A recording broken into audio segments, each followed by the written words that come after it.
Back here, please. Good to see you. Right there. Your neck's tight.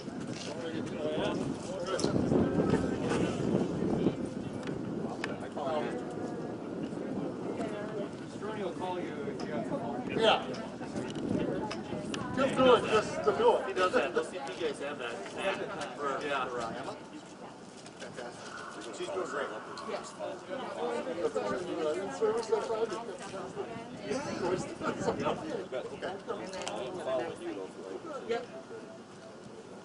Everybody else said? We'll get going in just a second. Can you get a little shot of Pyro over there? Yep. Pyro, come over.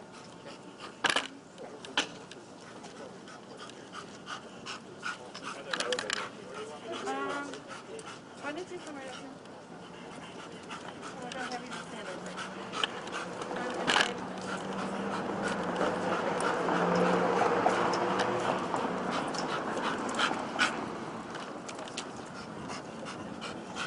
Everybody set? All right. Well, good afternoon, everyone. Thank you so much for being here. Today we're here to talk about Pyro and what's happened to Pyro since that event, which is almost 18 months ago. As you know, on April 7th in 2019, Pyro was stabbed 3 times in the neck after he was released in an attempt to arrest a man who had threatened to kill family members. Our officer responded and Pyro was released in order to take him into custody. What we didn't know at the time was that this individual had a knife on his person, and as Pyro approached him, he pulled that knife out, stabbed Pyro 3 times in the throat, and nearly killed him. In fact, if it hadn't been for the heroic actions of the people that you're about to meet, we would not have Pyro today. He would be on our wall with a plaque, and he would have been a former canine of ours. So first of all, I want to thank everybody who was a part of that team, part of the team of officers that responded, certainly Officer Salzman and the rest of the crew that did such a fantastic job that night, and our partners at the fire department who also helped us out. You'll hear a little bit more about that in a minute. A follow-up as to what happened that day. On April 22nd of 2019, Pyro was returned to light duty. Now, we'd spent about a week in the hospital, and you recall that Officer Salzman actually spent the night at the animal hospital down in Appleton, taking care of his dog and making sure he remained calm so that he wouldn't further traumatize himself. April 22nd, he returns from light duty. May 23rd, he returns to full duty. What everybody that knows about this believes is just a miraculous recovery. And I just wanted to say a little bit about it. We had some donations to the police department. We had some fantastic donations to Bark and Blue, the Bark and Blue Foundation, and we'll let the Bark and Blue folks tell you all about that. But from the police department, we bought, with the donated money, we paid for some of Pyro's medical treatment, but we also bought some trauma kits for our officers, so we'll show you those in a minute. I know Bark and Blue also bought some trauma kits for our officers, so that we're able to handle officers whose dogs are injured, and quite frankly, even civilians and citizens whose dogs are injured. If we can help them using the trauma kits, we will. Those trauma kits are also in our supervisors' cars, and those are doing a great job protecting everybody to this day. But I just want to take a moment before I finish and say thank you to the community and the outpouring of support and prayers and financial donations and cards and letters and pictures from little kids has been nothing short of overwhelming. It really is amazing to see a community, Green Bay and even the region, come together to support our officers, Officer Scott Saltzman and his canine partner Pyro, who are out there today and every day doing a great job protecting and serving and keeping everybody safe. So with that, I'm going to turn it over to Dr. Lisa Peters, who's from the Blue Pearl Specialty and Emergency Animal Referral Center, and she's going to talk about what's happened to Pyro since that day that incident occurred.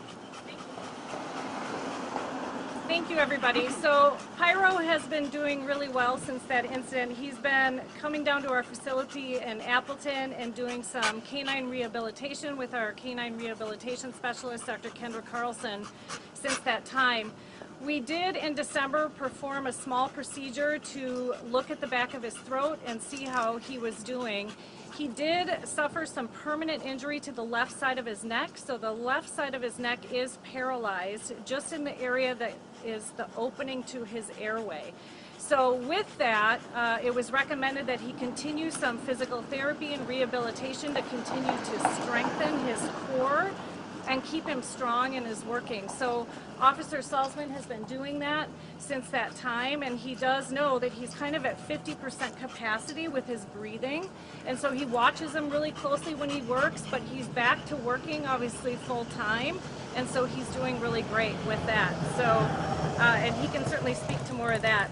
With the trauma kits that were donated, we do have an operational canine medical team that has been able to teach and train a lot of the departments in this area. So we're really thankful to Bark and Blue for donating those kits. We have trained Green Bay Metro Fire Department and PD, Valders Fire Department, Harrison Fire Department, Stevens Point Fire Department, Ripon Fire Department, De Pere Fire Department, Ashwaubenon Fire Department, Brown County Sheriff's Department, and many other entities, and that could not be done with all the generous donations and Bark and Blue, so we just cannot thank everybody enough for that. So with that in mind, I want to introduce the president and founder of Bark and Blue, Heather Heil, so she can talk a little bit about that organization. Thank you. On behalf of the Bark and Blue Foundation, I first and foremost want to thank you, the community, for stepping forward. We were meant to be here to bring the officers and the dogs home safely. So when a dog had a chance of not coming home safely, we stepped into action with the efforts of the Green Bay Police Department and many, many of you out there. We first have to thank the Bark and Brew, who held that amazing fundraiser that we had, where most of our funds came from. Also, Got Your Six, who stepped forward with a big online fundraiser. The community for your thoughts, prayers, your words of encouragement, and your financial support. Through these, the Bark and Blue Foundation has been able to financially help with Pyro's ongoing rehabilitation sessions. So he goes, and we'll talk a little bit more about that, but he goes down a couple times a month where he works on a treadmill and just working and strengthening those vocal cords. We've replaced his trauma kit. We've ordered specialized tactical vests and harnesses for Pyro. As he was going through his different phases of healing, we needed to continually change those tactical vests to make sure that they were comfortable on his neck. Also, we secured 13 trauma kits here locally for the De Pere Fire Department, Ashwaubenon Fire Department, and the Green Bay Metro Fire Department. We have also frozen a portion of those donations for any unforeseen medical expenses that may come up as a result of this injury. With that being said, I invite Chief Linton with the Green Bay Metro Fire Department to come up and chat a little bit about what this donation has meant to them. Good afternoon, and I want to first thank Heather Heil for all of her work that she's done with the Bark and Blue Foundation to raise funds, number one, to make sure that Pyro recovered and healed and is doing well. It's nothing short of a miracle, really, because he was in dire straits there that weekend when this occurred. So Heather, thank you so much for all your work. I want to thank the doctor for all of the hard work that she did. She's been training all of our paramedics in Green Bay on how to treat our brothers and sisters, as you will call, dogs that work in the police department. So all of our paramedics have been trained on how to treat a dog that may have been injured going forward. And so we really want to thank you for all your hard work in that. And she did that all on her own time, and it's quite an endeavor getting all of our people through that program. So we really want to thank them. I want to say to our brothers and sisters in blue and in brown, surrounding us here, you know, we work so closely with the police officers in our community and the surrounding communities on an ongoing basis. We're proud to work alongside of them. Our public safety mission intertwines so much in so many different areas, and we're proud to be part of the public safety equation here in Green Bay Metro. Getting to the kits, Bark and Blue was able to provide us with kits for every one of our first-line, front-line ambulances. So we have 6 advanced life support ambulances in the city, and every one of those ambulances now have a trauma kit for the dogs, and all of our people have been trained. And if you can't, you know, just being able to help at any instant in any fashion with our brothers in blue and with our dog brothers and sisters, as we'll call them, we're really proud to be able to do that. So I just want to say thank you. We have some of the members of our department here as well. Heather's husband happens to be one of the captains on our fire department. He's on duty today, so their crew is here. We're happy that they're here. We're happy to be a part of this, and we want to thank Heather again. So thank you very much. Thank you, Chief Linton. With that being said and those kind words, I invite the man of the hour, Mr. Scott Salzman and Pyro, up.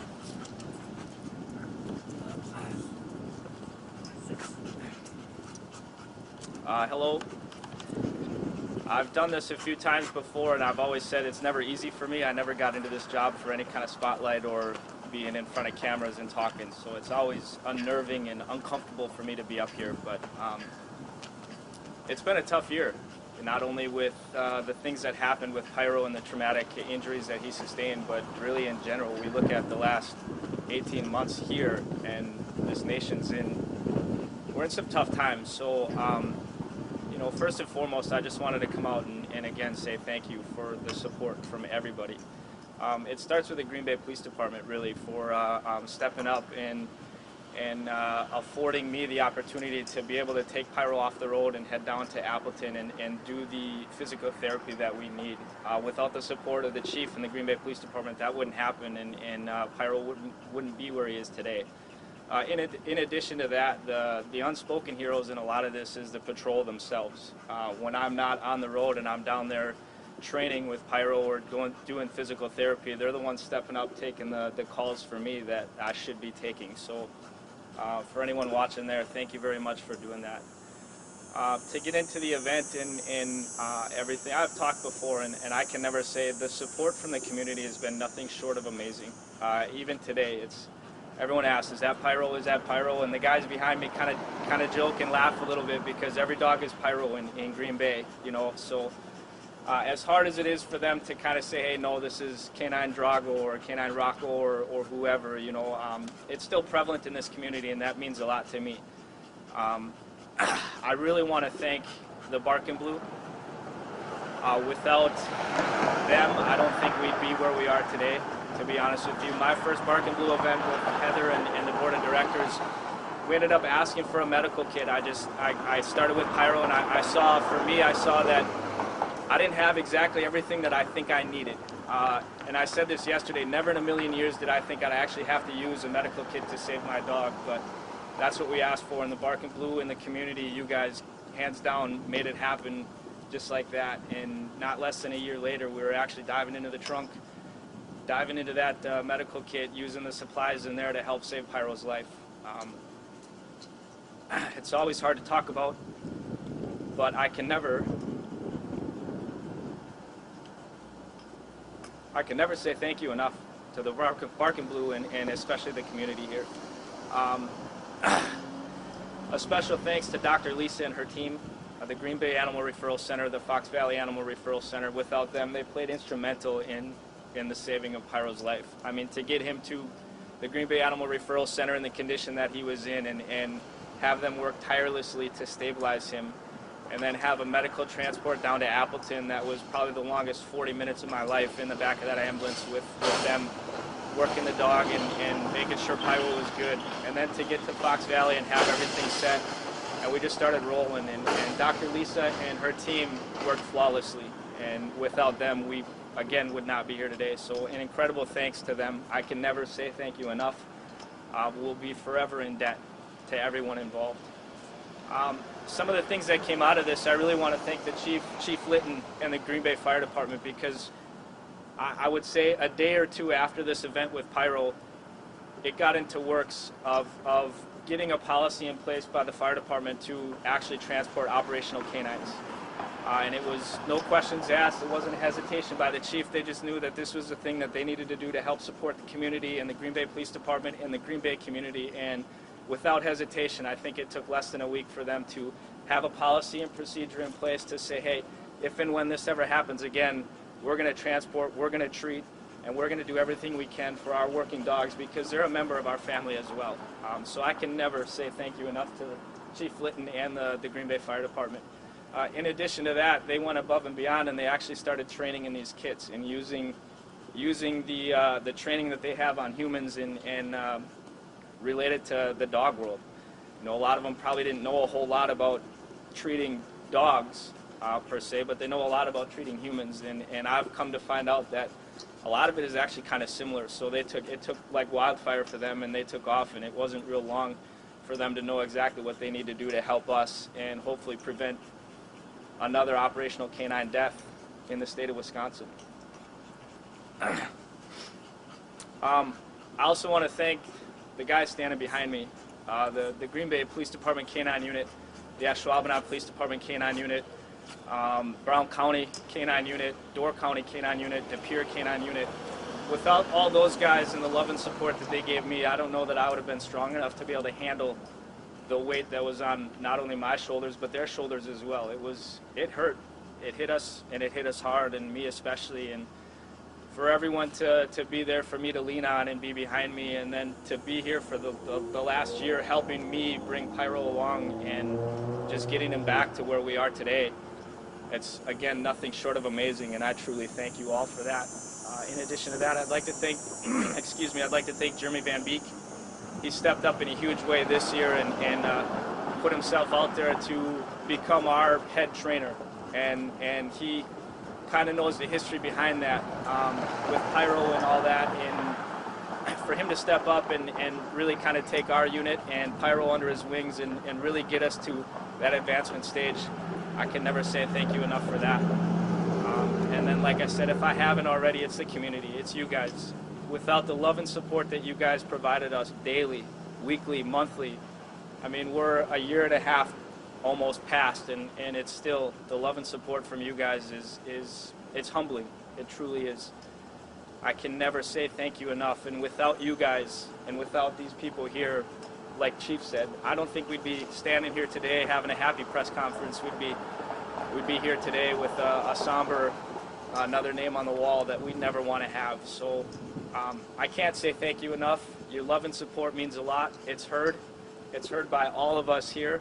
A lot of stuff's going on today, but believe me, we hear you, and it's much appreciated, and it's much needed on our end as well. So thank you so much. The last organization I'd like to really thank it's WLECA. It's the Wisconsin Law Enforcement Canine Handlers Association. They're instrumental in the state of Wisconsin in training and maintenance training for our dogs, in education and all of that. Every year they have a conference, and I think it's the best conference that we can ever go to as far as training and knowledge and skill building for our dogs. It's not only team building for us and our dogs, but it's educational. They put us through scenarios that we wouldn't normally be able to face out on the road, and they give us some medical training that we wouldn't normally have. And without that association, again, I don't think half of the canine handlers in the state of Wisconsin would be where they're at today. So a big thank you to everyone. If I forgot somebody, I'm sure Heather will let me know, but a lot of this is truly humbling and overwhelming. Again, I'm not one for coming up here and talking and being the center of attention, but when we have a tragedy like this, we have two options. We can forget about it and never learn from it, or we can open that wound every now and then, talk about it, and try to educate and try to make things better so something like this doesn't happen again. Or, God forbid, if it does, we're that much better prepared, that much better trained, and that much more ready to handle it so we don't have an operational canine death or a handler death. So thank you very much.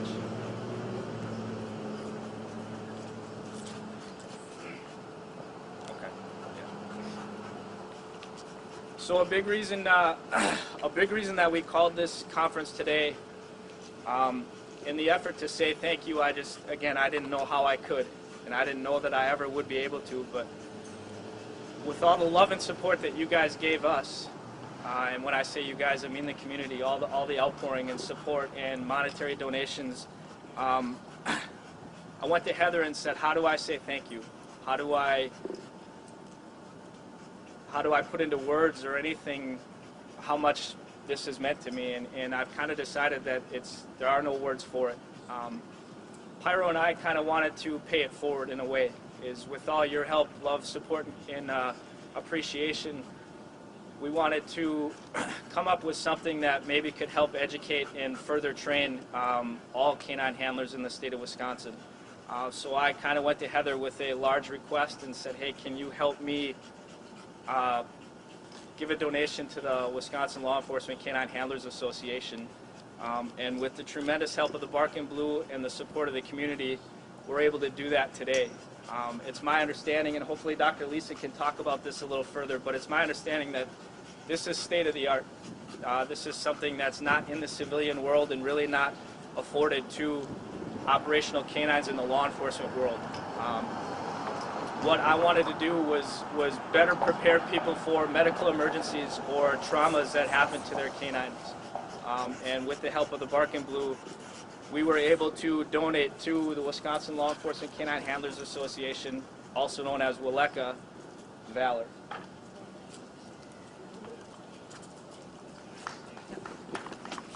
Valor is a trauma advanced medical trainer, a full-body simulator for operational first responders. As Scott shared, we gift this resource to the 501c3 with WLECA, Wisconsin Law Enforcement Canine Handler Association. Brian Knoll is here today, as well as Todd Scarbon, in the care of Dr. Lisa Peters and Lynn Shu. And I am going to invite Lynn back up here to chat a little bit about what Valor can do. So again, Canine Valor is an advanced medical trainer. He has at least 28 different medical interventions. Right now, if you look closely, you can see him breathing. And with that, we can demonstrate obviously normal respirations for a dog. He has fur that mimic, and he barks. He's got a couple different vocalizations.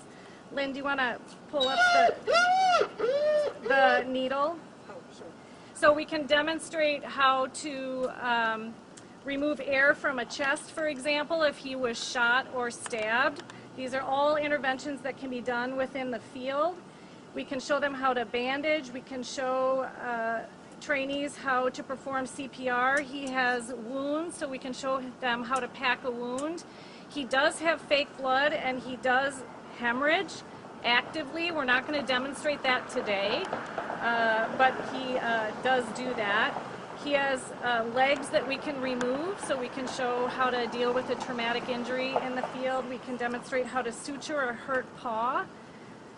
We can show how to intubate as well in the field if we have to, if we need to get an airway. So there's many different things that we can do on this dog. It's just incredible. The really unique thing about this is our medical team trained on him in Washington, D.C., and also at a military conference. We are one of the only states that is now able to use this dog for training. So we are so incredibly fortunate. So we cannot thank you enough for allowing us to have access to this to use for training. So many people will benefit from this medical intervention. It's exciting to be able to train with this, so thank you. With that, are there any questions or anything like that?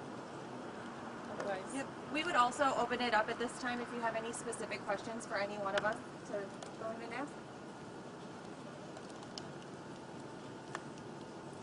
We do have the other parts and things too, if you guys want to come in.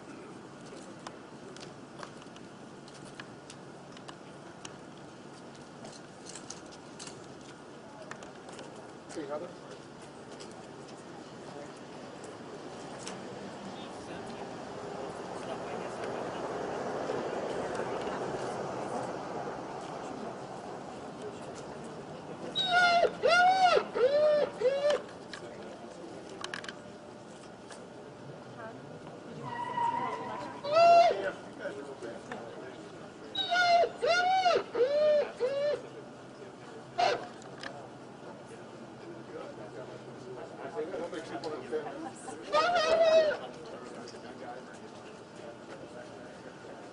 Sure.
We had 140 canines.